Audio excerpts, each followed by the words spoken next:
Come on and get your sign. Come on and get your sign.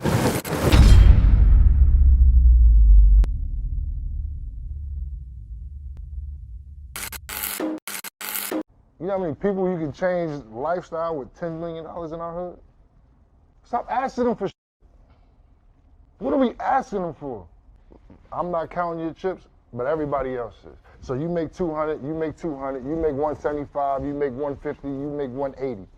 Why don't y'all have your own gym? Why we gotta go to UCLA to work out in LA every time? And my biggest move right now is trying to change as many minds that look like us back into the Afrocentric mindset opposed to the Eurocentric mindset. We're so trained and it's so embedded to have that Eurocentric mindset that worry about myself, worry about me, worry about mine, worry about mine. I'm not gonna help nobody else who look like me build up when everybody else do it but us. What bank gonna turn us down? We about to build this whole shit out for our community. We're gonna build gyms, rec centers, start leagues and all of that. Who's gonna stop us? We got the money. We don't have the mindset. Our mindset, we'd rather go throw $60,000 in the club, in the strip club. Go throw $60,000 than go feed 2,500 people in the hood. I could have fed my whole community 10 times over with the money I was just late on the bus. Right. Because I'm so wrapped into me. I got that Eurocentric mindset. I need this designer jacket. I need these jeans. I need this book bag. I need to be looking like this because the vet's got this. I'm pushing this car. I'm doing... Why? Who am I impressing? I'm not even fulfilled with me. They look up to me. So when they think, oh, this is cool, this is what they say he did this and that, he did this, he threw soup on a coach or whatever, they think that is cool. Look at what we glorify. Strip club, getting high, setting people up, killing people. Like, look at what we glorify. And they put millions and millions of dollars into this. Record labels put billions of dollars into this and sell. And we still get raped off of entertainment. Everything J.R. Smith said was 100% facts. I watched a clip with Umar Johnson. I know a lot of y'all think he a trip. It doesn't matter, man. He's putting out a good message, okay? And one of the messages he said that if you weren't on Black Reciprocity before you got rich, when a person does get rich, you can't expect for them to change back and actually think about pouring back into the melanated community. And I think that's true in a lot of cases. I'm not gonna count everybody out. Here you got J.R. Smith talking to Brandon Marshall, and I guess it's two other people up in there, and from my understanding, they're all millionaires. All right, I'm not gonna try to count everybody's pocket, but we know that they all were professional athletes at one point. The thing is, man, what he's saying is absolutely right. I mean, why go play at a gym that took money basically out of your mouth? Because a lot of these athletes, especially back then, they weren't getting money like that. They wouldn't get money at all. They would get money, it was under the table. And you have these infrastructures, you have these schools, you have these corporations that are making millions of dollars off your head, and you can't even go out and get you a little crab leg. Yes, I'm bringing up Jameis Winston. Because here you have a black quarterback who brought a championship to a city where Winn-Dixie, the grocery store, was handing out crab legs to all the athletes, but they chose to make an example out of the guy who changed the entire football culture at that time and bought them a national championship, and my mans couldn't even walk out with a free crab leg. Meanwhile, you have the media, just like he said, they have millions and billions of dollars pushed behind ridiculing a lot of Black people. And that's not right, because when you have the media projecting all this negativity amongst a specific group of people, that's only going to play into the mindset of folks and the consumers that sit back and watch. Now you have the consumers buying in with their minds, and they're treating you a certain type of way. And this is why a lot of us do not reciprocate what we should be reciprocating. And He's absolutely right. I mean, if you got a bunch of millionaires in one room, why is everybody doing their own thing? It's nothing wrong with doing your own thing, but the bad part about it is you have us so much into survival mode that even a millionaire or possibly a billionaire is not going to want to collab with another black millionaire or billionaire like that. And if they do, it's going to be in small numbers because it's hard to find people that's on one accord. And this is why I say all skin folk and kin folks. All skin folks is not kin folks. You see, what you worried about the people who act like niggas, all right? And I'm gonna say it just like that. What you worried about them, about what they're not doing, and we put way too much focus on that. We give them way too much of our energy because you got to understand that everybody ain't finna come around. Once you get that into your mind, then you're gonna go looking and reaching, and you're gonna be itching to get people who are on one accord, the same chain as you. We got to stop trying to save people who don't want to save themselves, because when it really boils down to it, we're all in war right now, and it's in a war of the system of dominance, and we have to get our own, period. Now, I do see a lot of black-owned businesses and stuff out here popping up a lot more. I do see a lot of reciprocity being pushed amongst our community. I'm seeing it way more now than I ever did living, I would say, since I was a child. I mean, the only time I really started seeing it is when I turned probably about 26 years old, maybe 26. I'm 33 right now. So these last 5 to 7 years, I've been seeing it. We're just not pushing it enough, and a lot of us are putting our minds into the wrong places, trying to save people who don't want no help. They say they won't help, but if a person ain't willing to help themselves, then why the hell are we going out our way to give them some money? All right, we, on top of what he's already saying, we need to figure out how to teach our children the right thing. It's not just a money thing. It is a money thing, but it's not all about just handing them free meals. It's not all about that, because those same kids that you gave free Red Lobster to, okay, they're gonna go hungry again. I mean, you're hungry all throughout the day, and then you eat, and then you're full again, and then you're gonna be hungry another time. So feeding them a free meal, yeah, they might be appreciative of that, but that's temporarily. They're gonna boo-boo that joker out. What we need to do is put these schools in place and teach them from youngsters on how to manage their money, how to teach emotional intelligence, how to teach the actual culture where they really from. Instead of all this George Jefferson stuff that they learning up in the schools. Everybody know it. We got a lot of parents out here. We got a lot of individuals out here. We got enough black teachers.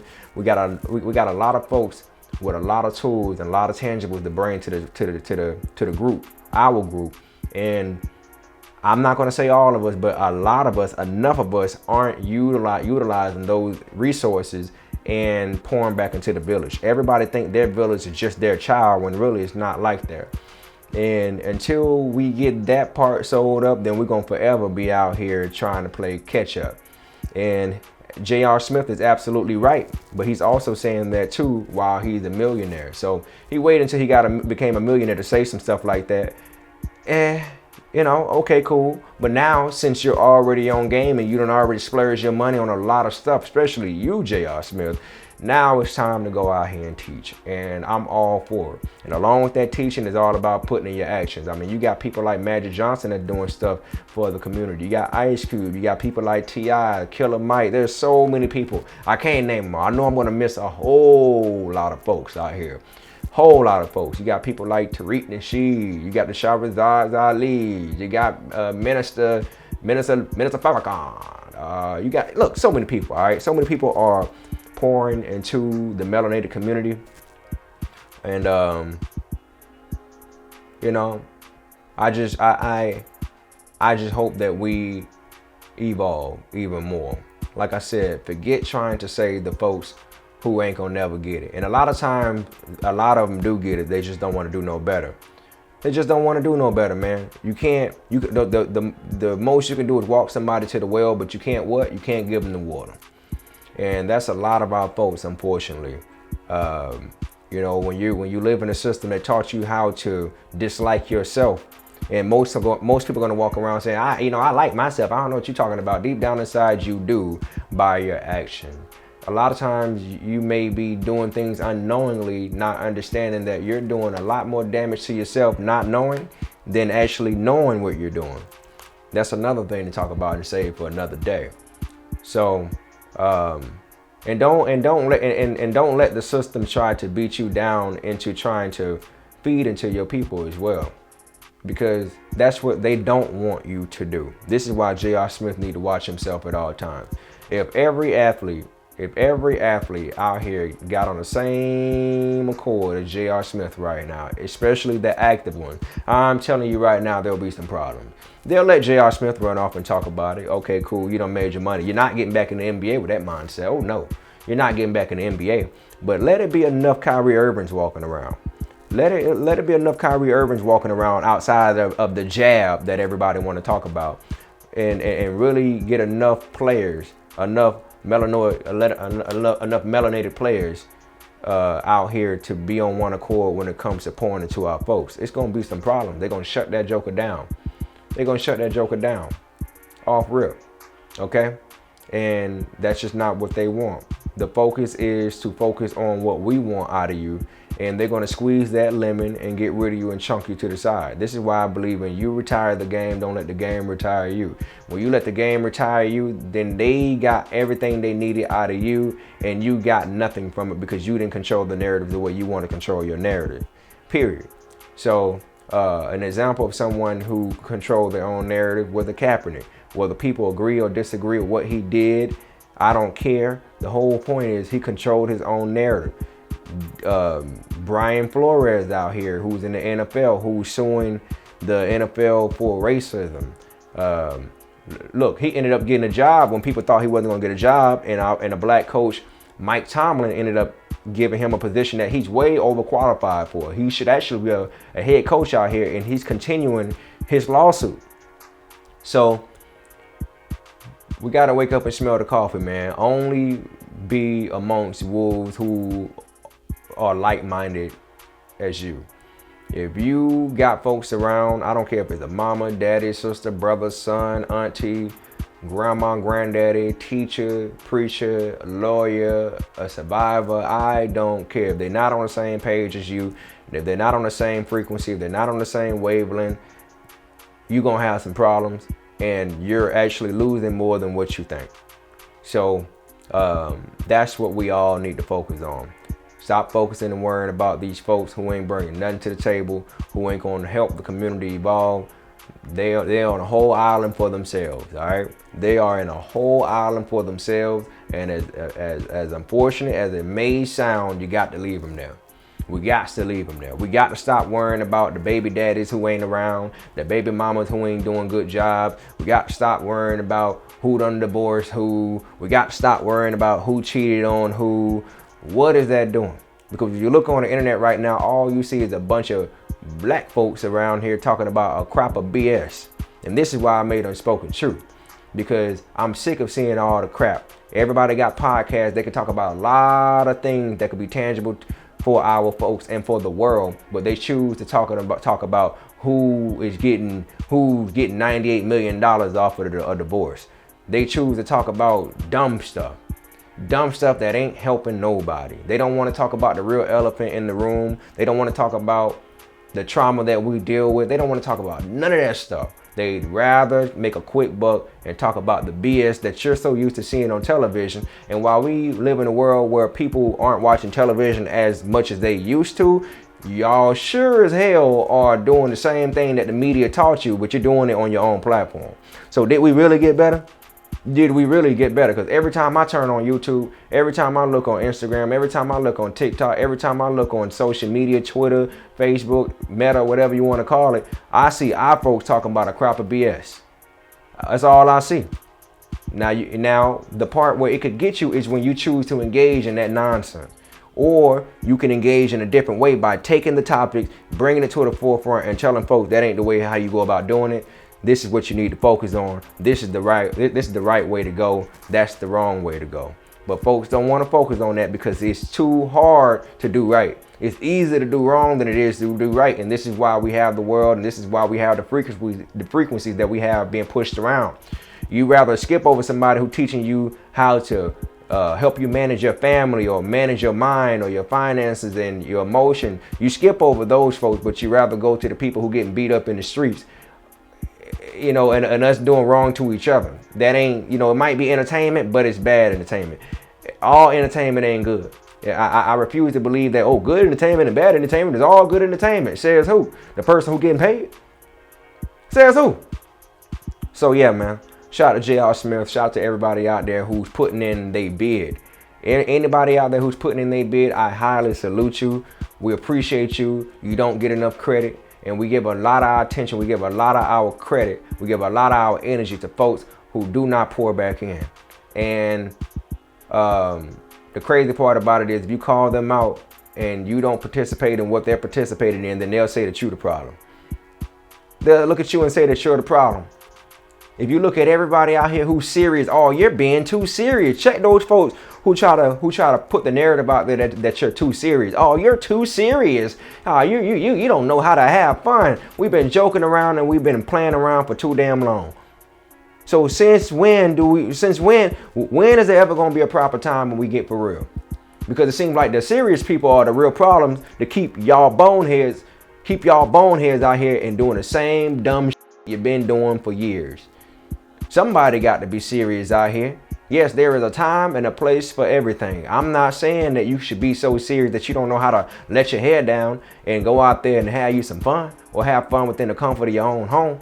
But there is a time and a place for everything. And I feel like the majority of the time, we should be very serious about the things that we do. We should be very serious about our mental health. We should be very serious about our health. We should be very serious about a village that we build. We should be very serious about how these kids are gonna walk in the future, because these are going to be the ones that look over us. These are going to be the ones that's controlling the world. And when you get old and frail, do you really want gang taking care of you in the hospital? Do you really want gang pulling up? Like half of them probably ain't gonna pull up nowhere. And this is why a lot of young folks are dying at a young age, bro. They're dying at a young age because they don't have any type of actual real true nurturers around them. Whether it's a man or a woman, they ain't got it, especially us. So there's a lot to unpack. There's a lot of trauma that we have as a community of people, melanated people. But at the same time, whose fault is it? Are we gonna sit here and play the blame game and point at other folks, or we're gonna start blaming ourselves and doing something about it? The end.